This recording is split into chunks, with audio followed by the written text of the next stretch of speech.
Olá, a gente já parou para pensar em como uma máquina que só entende números consegue de fato aprender com os próprios erros? Pois é, não é mágica nenhuma, é pura matemática. E hoje a gente vai desvendar exatamente como é que isso funciona. Para começar, a pergunta mais básica de todas, né? Quando um modelo de inteligência artificial dá uma resposta, como ele sabe se acertou ou se mandou muito mal? A resposta está em dar para a máquina um jeito de medir, em números, o tamanho desse erro. A primeira peça desse quebra-cabeça é um conceito-chave chamado função de perda. Uma boa forma de pensar nela é como se fosse a bússola interna da IA.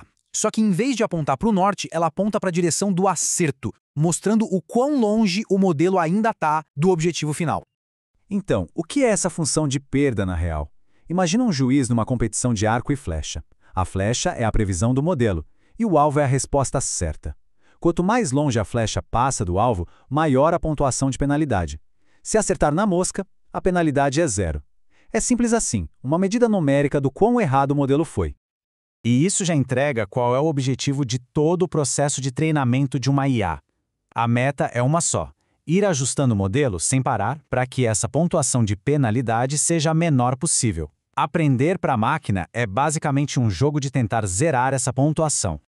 Tá, mas vamos trazer isso para um exemplo que todo mundo conhece hoje em dia. Os grandes modelos de linguagem, os famosos LLMs.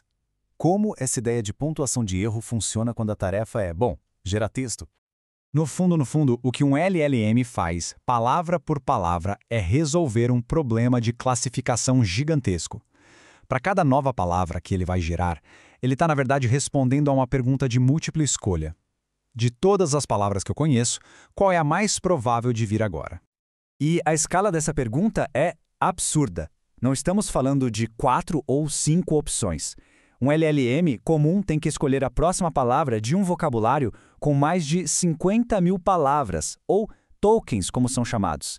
É uma tarefa monumental a cada passo que ele dá. Para uma tarefa tão específica, a gente precisa de um juiz muito particular para medir o erro. E para os LLMs, esse juiz tem nome. É uma função de perda chamada entropia cruzada categórica.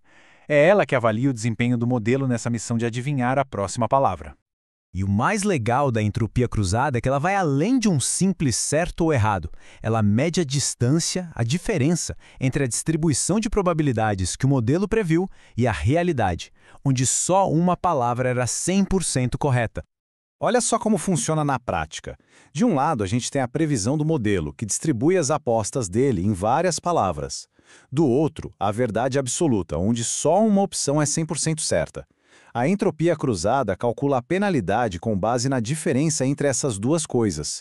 E ela pune o modelo não só por errar, mas também pela falta de confiança na resposta certa.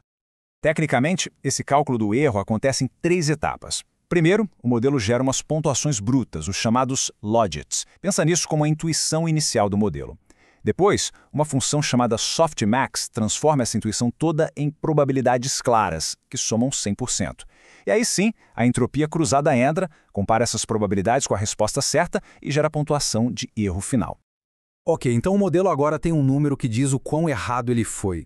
Mas só saber o placar não ganha o jogo, né? Como é que essa pontuação de erro se transforma em aprendizado de verdade?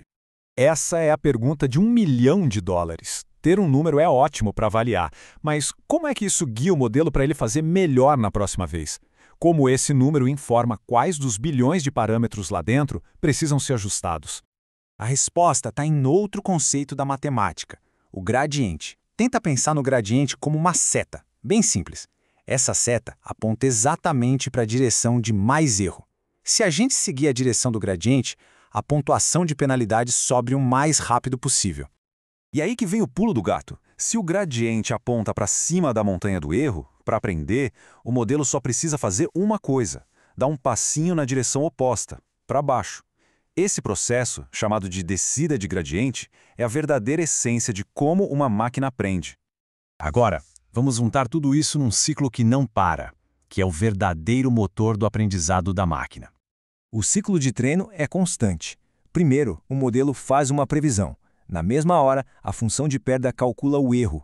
Em seguida, um processo chamado retropropagação age como um detetive, calculando o gradiente para descobrir a culpa de cada parâmetro nesse erro. E por fim, o modelo se ajusta, dando aquele passinho na direção certa. E esse ciclo não acontece uma ou duas vezes não. Ele se repete bilhões, às vezes trilhões de vezes durante o treinamento.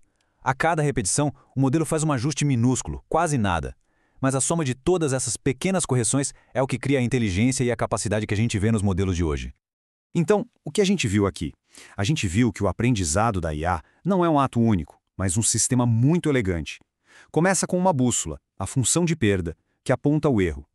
Depois vem um juiz, a entropia cruzada, que dá a nota. Aí um mapa, o gradiente, mostra o caminho para melhorar. E tudo isso acontece num ciclo sem fim de correção, que vai transformando erros em inteligência. E isso tudo deixa a gente com uma reflexão final.